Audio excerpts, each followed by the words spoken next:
आलो आपण, कुणी विचारल्यावर गर्वाने सांगतो भारतीय आहोत आपण, भारतीय आहोत आपण.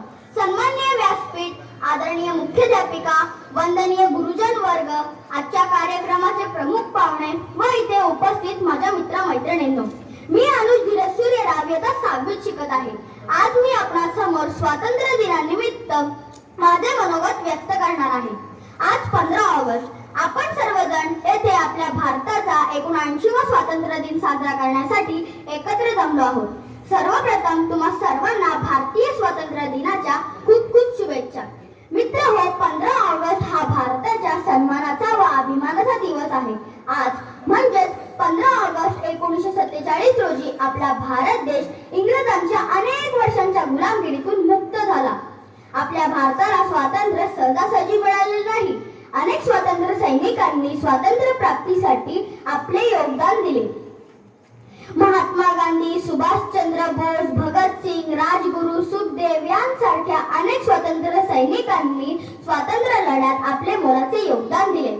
रक्त सांडूनी ज्यांनी दिला देशाला मान, रक्त सांडूनी ज्यांनी दिला देशाला मान, त्यांच्या त्यागाने झाला भारत देश महान, झाला भारत देश महान. स्वातंत्र्यानंतर भारताने कृषी, विज्ञान, तंत्रज्ञान, माहिती, शिक्षण, आरोग्य, खेळ इत्यादी क्षेत्रात चांगली प्रगती केली आहे. आज भारताकडे स्वतःचा आण्विक साठा आहे.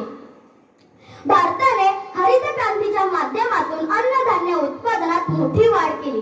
सिंचन सुविधांचा विकास आणि आधुनिक शेती पद्धतींचा अवलंब केल्यामुळे उत्पादन वाढण्यास मदत झाली. यासाठी सरकार विविध योजना राबवत आहे. नद्या जोडो प्रकल्प राबवून देशातील पाणी टंचाई कायमची दूर केली.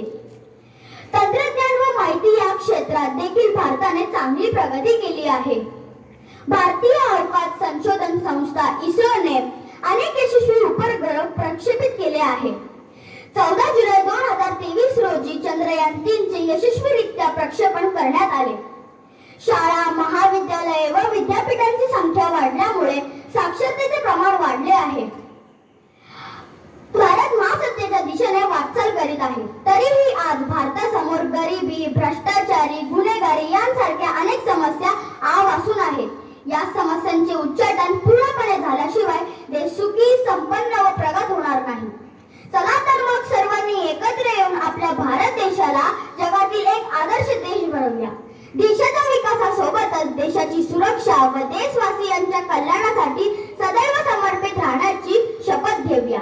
म्हणूनच अभिमानाने म्हणतो, तिरंगा आमचा ध्वज उंच उंच फडकवू, तिरंगा आमचा ध्वज उंच उंच फडकवू, प्राणपणाने लढून आम्ही शान याची वाढवू, शान याची वाढवू. धन्यवाद. जय हिंद, जय भारत.